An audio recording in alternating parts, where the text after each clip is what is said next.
Hey everybody, it's Dave McKeever and Richard Hunley. We are brokers with Advanced One McKeever Real Estate in Stockton, and this is the Ask the Broker podcast and show.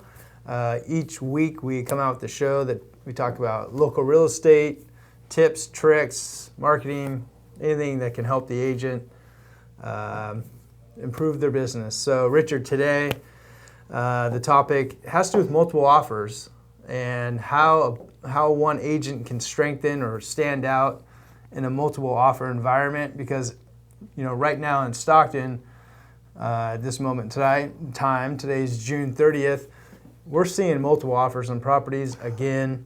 Yes. Agents in our office have clients who are making offers, and oftentimes they get beat out when they make an offer. I wrote a few offers a week or so ago and we got beat out. So these strategies don't often work. Sometimes you just can't go against cash or higher price point. But let's talk today about what an agent can do or what a home buyer can do to make their offer more appealing without offering more money. So I have a few thoughts in mind on that, but what's a topic or a trick that you might be able to help a home buyer or an agent out there that's listening? Well, there's a few of them, but yeah, and that's really going on right now in this market, big time. Mm-hmm. In fact, I haven't heard of a listing that's not having that on it. So one that we just discussed a little while ago was, a lot of people send a pre-qualification letter with their offer. How about an approval letter with the offer instead of a pre-qualification letter saying that it's actually been approved through an underwriter to show that it's ready to go? Mm-hmm. So that might be one. And do you want another one, or are we going to kind of... I would elaborate on that a little bit more, because anybody can pick up the phone and talk to a lender and say, yeah, I make $100,000 a year, my credit's 800. Can I have a pre-qualification letter? Yeah, sure. Good to go. You're good to go to make an offer on a home. But what your buyers and what home buyers should be doing is, and not all lenders will take the time to do this. That's right. The thing, is you got to find a lender who's willing to do this. Actually submit all your documentation to the lender, have it reviewed by an underwriter, so you have a full-blown pre-approval. And, yes. And that way basically all you need is an appraisal done at that point and a title report. And if you're a seller and you see a full approval, you're thinking good things, because these others are based on, I'm not going to say lies, but maybe based on just a discussion that's not totally true. So that's a real strong one. A couple other little ones, I see offers with $500 or $1,000 deposits. At least the going thing around here recently has been where you offer 1% down for the deposit, or put a little bit more. If you've got a $20,000 down payment, why don't you just put a bigger deposit to show that you're more invested into buying this property? Yeah. So there's another one. David, you got one for us? Yeah, one of the biggest strategies I've used is I call it get emotional. Matt's behind the video, the camera here. We just talked about it. So get emotional, and what I mean by that is when you submit an offer to another agent, basically you're sending over the paperwork, and it's 10 pages of the residential purchase agreement, and it lists out all the terms and agreements and terms of the offer, what you're offering and timelines and all that good stuff. Nowhere in there does it talk about who the buyer is, other than your names. So my thought is, try to make a more heartfelt connection with the seller of the home by writing a letter, including a photo, talking about how much you love their house, how you're going to love and care for it, why you want to be in that neighborhood. So write about all these things to really, talk and try to make a connection with the seller in a more meaningful way, other than just saying, hey, we're going to give you full price and close in 30 days. Yeah, I've actually seen that letter work, with some topics like our child needs to live close to the mom who's just, next door or down the street. because she's handicapped or special needs and needs to have the babysitter close by. Or I've seen where a veteran, from our military that was handicapped from the war got the offer because we back our military and they wanted that person to have the house. So I've seen a few of those actually win bids, so that's a good one. Yeah, good one. Yeah, for sure. Obviously one of the most obvious ones is price. I mean, don't offer 10,000 less in a market like we have right now. You probably have to offer 10,000 more. And the other issues come up when you do that, but if you can afford it, make a strong offer. I personally, on my house, paid 10,000 over on the last round of this rush, which was about 6 years ago. And I don't have a problem with that because now my house is worth, $180,000 more than I paid for it. Mm-hmm. So 10,000 spent was good. So, another strategy I think that's underutilized. A lot of times agents will show the property and go back, write up the offer, and submit it via email without ever having called the listing agent. Right. They do what's needed, but they don't pick up and have a conversation with the agent. And I think they're shooting themselves in the foot a little bit because they ought to be asking questions like, hey, so what's your seller's timeline? When would they like to move?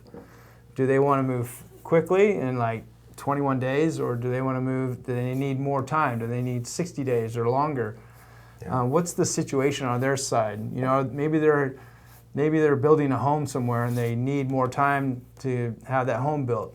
So a lot of times in a multiple offer situation, people will write up an offer thinking everybody wants a quick close. We're going to close in 14 or 21 days. Let's get this offer done. We'll get it done fast for you. Well, maybe that home seller needs more time. So, and you don't know that unless you ask that question. So my recommendation is to find out that information, and then you write that offer timeline basically exactly the way that they need it. If they need 45 days, close in 45 days. If they want to close quickly, then you might need to get a little bit more aggressive on your close of escrow time frame. So take the time to learn that information, and if you have the flexibility of when you can move, you're just going to craft and write that offer to meet whatever the seller wants. That's right. And this reverts back to something that David and I preach all the time anyway. Who is your new best friend? The other agent. So build a relationship with them, and that's a good way to build it by finding out what the seller needs in this case and building a relationship with that agent that might, when the offers are tight, carry you over the top with them. Yeah. So always good to have that relationship. You just made an excellent point is, if in this market when homes it's really, really competitive, it's great to be working with an agent that has great relationships and connections to other agents in the area. Yes.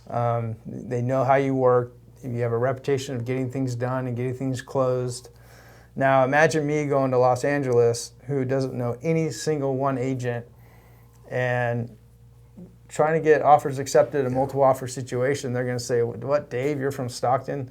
What do you know about this market? Yeah, who's that? Who's that? And it's funny, we have people all the time coming from out of the area representing buyers that will probably, in all honesty, struggle a little bit getting a home accepted because they're represented from an out-of-town agent. And it's just, not having the relationships is a huge thing.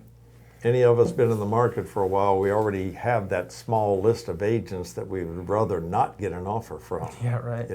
That's bad, but they seem to stick in our mind the most because somewhere along the way they caused us some grief. So that's a good one. Another one is on especially FHA offers, but even low down conventional and some VA offers. Don't ask for all the inspections. I know that's a thing that's getting more popular now, asking for inspections up front. Even just a few 100 miles away, they're doing that up front. But over here right now, maybe not asking for that and reserving the time to do it yourself later. But then at least the seller is saying, well, I don't have to pay for these inspections, and open Pandora's box possibly. So it's another way to maybe strengthen your offer. Yeah, another great tip to help compete against multiple offers is shorting your inspection contingency timeframes. Yeah. Getting a little more aggressive. Instead of the default 17-day time period, maybe shorten those down to 7 or 10. It just shows your aggressiveness to maybe, get those done and be willing to, accept the condition as it is, or, negotiate right away rather than dragging on those inspection periods. Yeah, we just have one in the office that hopefully is closing as we speak, and their contingency period for inspections was 0. They dropped it from the very beginning, Wow. and that did cause that offer to get accepted, or that was one of the main reasons. So that worked. I don't generally Congratulations. recommend that. No. Making an offer with no inspection contingencies, but Better be a nice house. better be a nice house in good shape. Yeah, that's one Yeah, that new preferably. I don't. Yeah, right. Generally, don't recommend that, but that is a strategy for sure. Especially If you've taken a good look at the house, it's a maybe. Maybe Yeah. something to do, and just hope the appraiser, if there's anything wrong, finds it. yeah. I wouldn't do it on older house. So wouldn't there's recommend there's a few ways of making your offer stronger. David, any more? No, I think we touched on 6 or 7 there that Yeah. would help solidify your offer in a multiple offer situation or environment, the one we're seeing right now here in Stockton. But I guess with that, we'll end the show. We appreciate you guys all watching. If you want to see our next episode or see future episodes, make sure you hit the subscribe button down below. And if you guys would do us a big favor, make sure you hit that like button there on YouTube or Facebook. So thanks everybody for watching. We'll see you next week.